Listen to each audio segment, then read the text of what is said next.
We're reading the next stanza. I didn't want any flowers. I only wanted to lie with my hands turned up and be utterly empty. How free it is. You've no idea how free. The peacefulness is so big it dazes you. And it asks nothing. A name tag, a few trinkets. It is what the dead close on finally. I imagine them shutting their mouths on it like a communion tablet. So now remember what is happening here in the poem, right? We know that she's been admitted to the hospital for a surgery, and everywhere it is white. Everything is white over there. White standing for sterility, and again white standing for effacement, as in everything has been wiped clean and there is nothing. It's like a blank white slate. And into this whiteness comes this bunch of flowers gifted to her by someone. So now she's telling us, I didn't want any flowers. I only wanted to lie with my hands turned up and be utterly empty. So again and again, we are seeing this longing on her part to be free. She does not want any strings tied to her. She does not want any relationship holding her back. She does not want anything to do with life and relationships and other things happening in her life. So she wants that ultimate renunciation, ultimate freedom, wherein she is not attached to anything. So she's saying, I didn't want anything. I just wanted to lie there free with my arms stretched and utterly empty. That's that ultimate longing to not belong and to be free from any responsibility, any sensation, any association, any kind of affection for anyone. She completely wants to be free. How free it is. You have no idea how free. So, this experience of being in the hospital, being cut away from everyone, and not thinking about anything and anyone makes you feel kind of free and liberated. It's a state wherein you're simply floating, and the peacefulness is so big that it dazes you, that you're completely dazed and transformed, and you go into a different plane altogether. And there are no demands on you. Nobody expects anything from you. You simply need to lie there, and doctors, they do things on you, but that's an external plane. But what is happening internally, that is as a person, what is that internal drama that is going on, that she is detached. She's not attached to anything or anyone. So there is very, very little demand on you. Nobody demands your time. Nobody's asking you to love them. Nobody's asking you to do the household chores or pay the bill or face all the stress and trauma of a career or writing, socializing, whatever. Nothing is there. No demands whatsoever. You have very little things that you can call your own. And what is that? Your name tag. That is when you're admitted in the hospital, you just become a name tag, a number, and very few trinkets, very few small things, maybe some injections here and there, and even you're wearing the hospital gown, so you don't have much on you. And she's comparing this stage to what the dead people finally become, because once you are about to die, you have very little with you. You don't need anything, right? And it's the same state wherein, she's also in the same state wherein she's near to death, or she's comparing herself to someone who's ready to die, that final movement. So I imagine them shutting their mouths on it like a communion tablet. That is, she's speaking about the Christian ritual of giving the final Holy Communion, the extreme unction. That is where the priest will come, pray for you, make you uh, say your prayers, and you do your last confession, wherein you are absolved of all sins and you become ready to face the Lord. You are preparing yourself for the next life. It's that final unction. So she's saying that, maybe this is what the dead, people who are about to die would be going through. That they open their mouth and they take that final communion, the Holy Host in their mouths, they shut their mouth, and then slowly they drift from this life onto the next life. It's that ultimate. Um, State wherein you are very, very peaceful. So she's experiencing the same peacefulness now.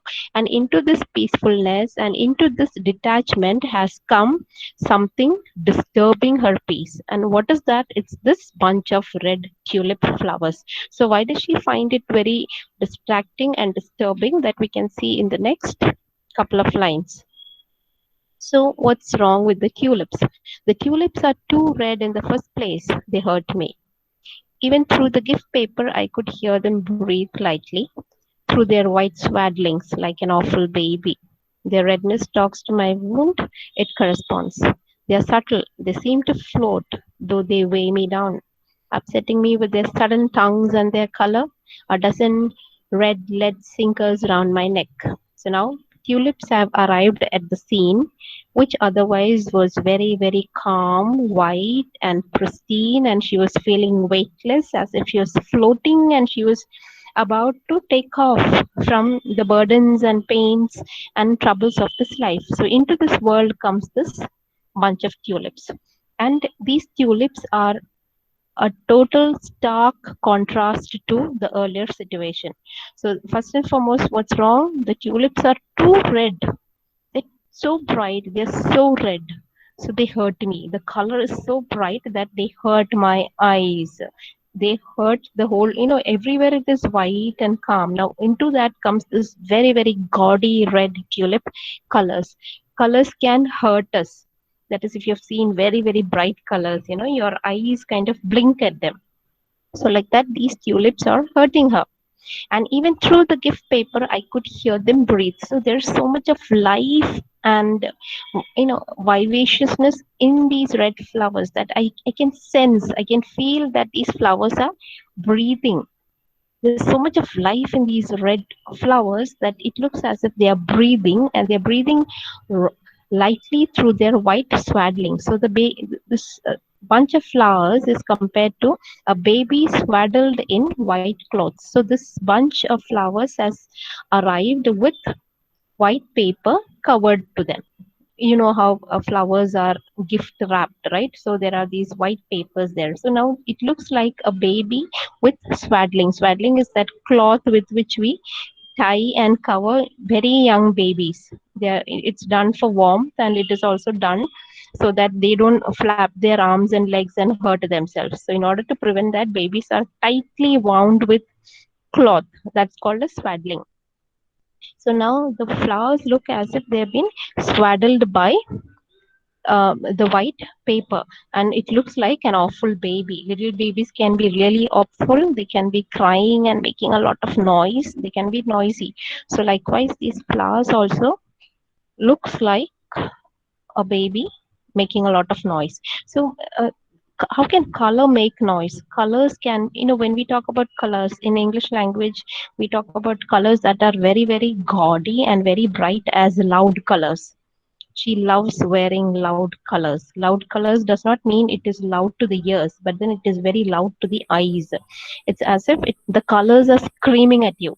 You cannot stand that brightness. That's the reference to um, an awful baby, a baby making a lot of noise. Likewise, these flowers are also making a lot of noise with their very, very bright and disturbing red color. The redness talks to my wound, it corresponds. So now there is a comparison between the redness of the flowers and to the wound that has been created on her body due to the surgery. So that bright color of blood. That is one level of correspondence. Another could be the wound that is experienced by her psychologically, emotionally. That raw, dripping psychological wound. So wound is always red in color, right? It stands for pain and rawness. So there is a 1-1 correspondence between the redness of the flower and the hurt that she is experiencing both physically as well as mentally.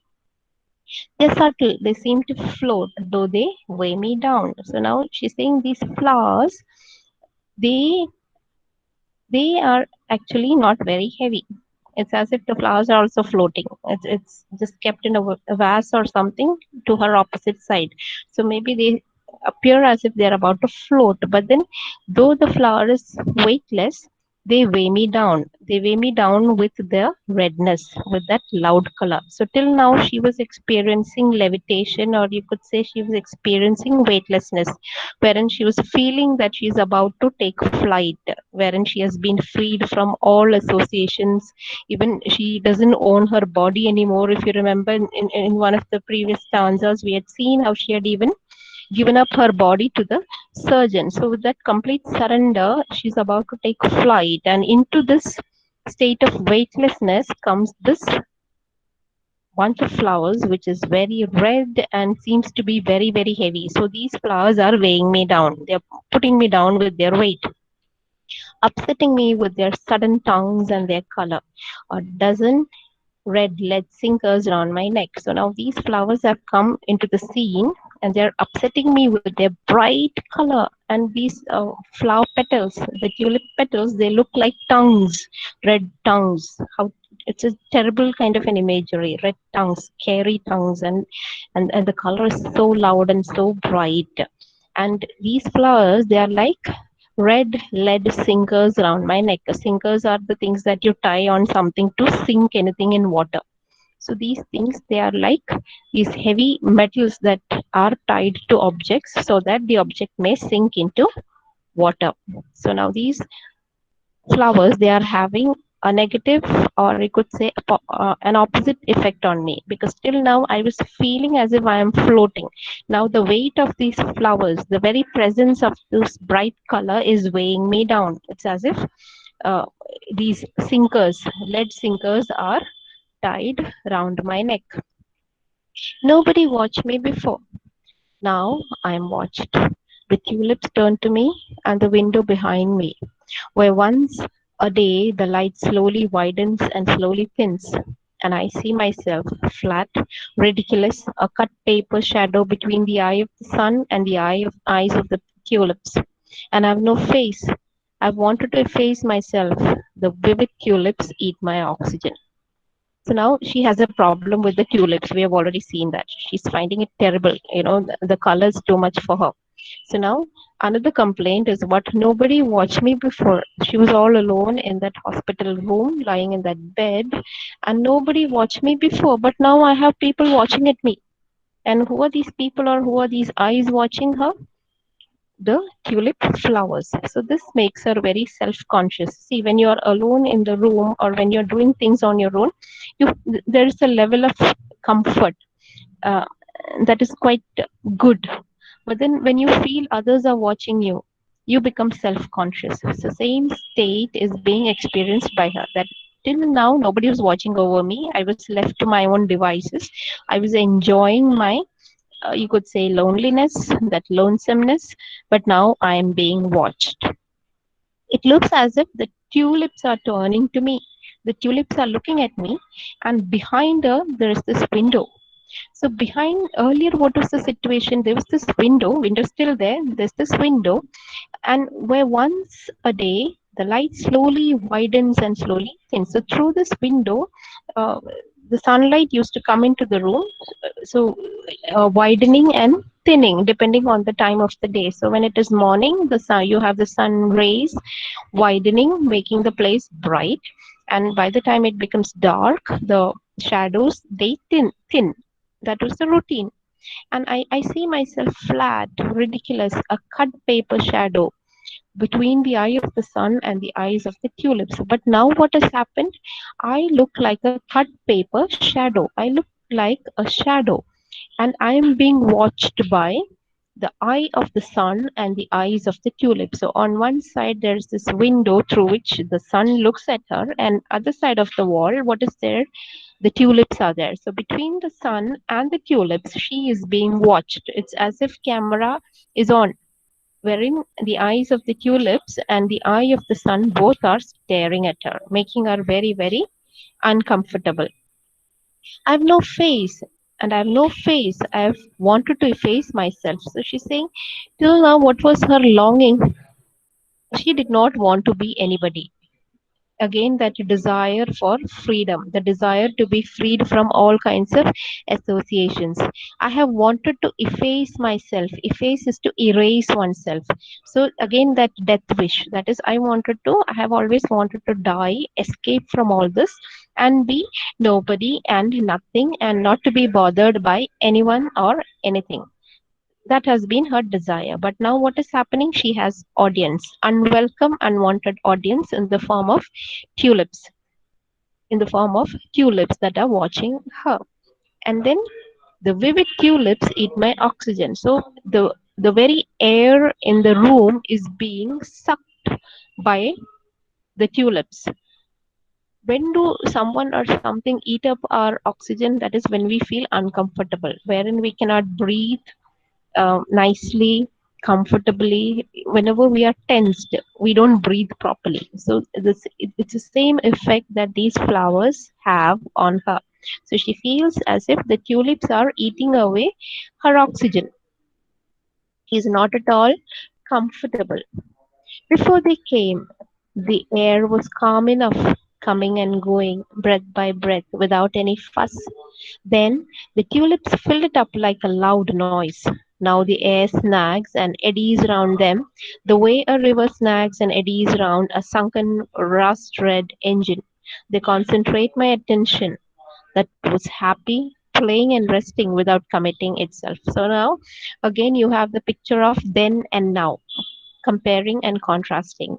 Earlier, everything was very calm, quiet, and she was enjoying that state of being nothing. That nothingness was too great. So now, before they came, the air was calm enough. Before the tulips came, before the flowers came, the air was very, very calm. Air, it was coming and going, breath by breath, without any fuss. So there was oxygen in the room, there was enough air, and slowly air was coming and going. She's also speaking about her own breathing process, which was going on calmly, and it was without any fuss. There was no any loud drama about the whole process. But then what happened? Then the tulips filled it up like a loud noise. So till then everything was calm, quiet, and wonderful. No disturbance. But then what happened? Then came the tulips with that bright, loud color. So now this loud color is filling up the room like a loud noise, and it is sucking away the very oxygen, the very breath of air that was uh, that was there in the room.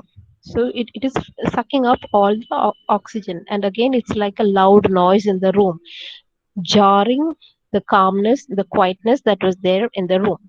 And now, what has happened after the arrival of these flowers?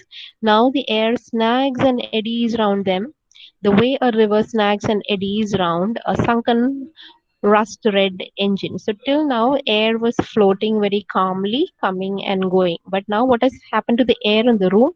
The air is now snagging, as in sudden breaking, and it is eddying round. Eddying round is going round in circle, and there is a comparison to water going in circle. You must have seen whirlpools in water. When is whirlpool created? When there is some disturbance in the root of the water. That is, if there is a hole, a very deep hole in the river, there you have these circular eddies, these circular whirlpools. And whirlpools can be dangerous. That is, once you fall into the whirlpool, you cannot come out. It will suck you in, and you will be drawn into the water. So now the air is also becoming somewhat like that. It is eddying, and it is going in a circular fashion.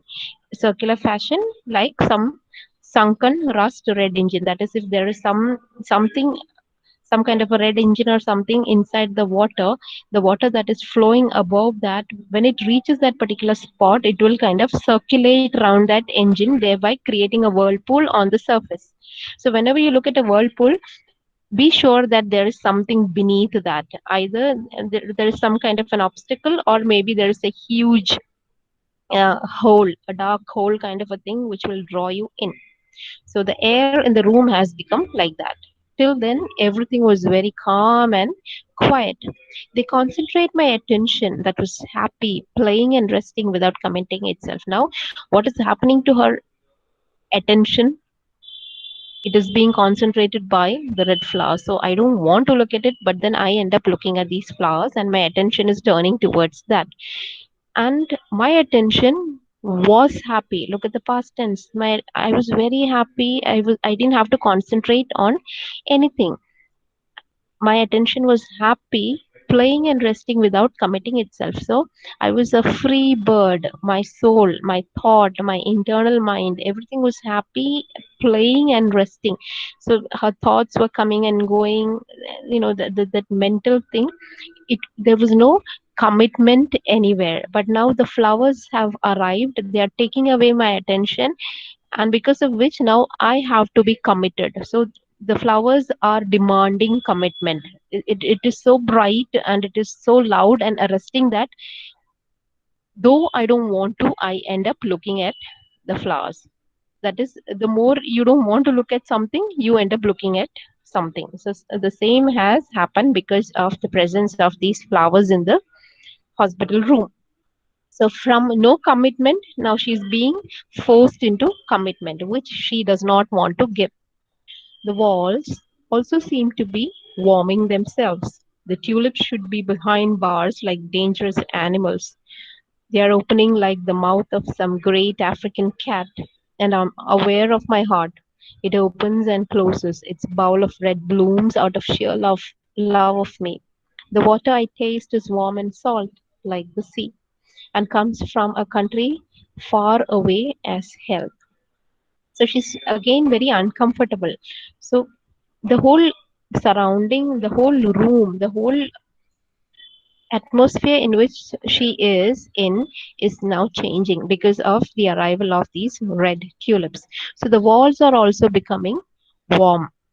Earlier it was sanitized white color, nothing whatsoever to disturb that pristine whiteness. Now these walls are also becoming warm because of the presence of the bright red color. Red is a very, very warm color.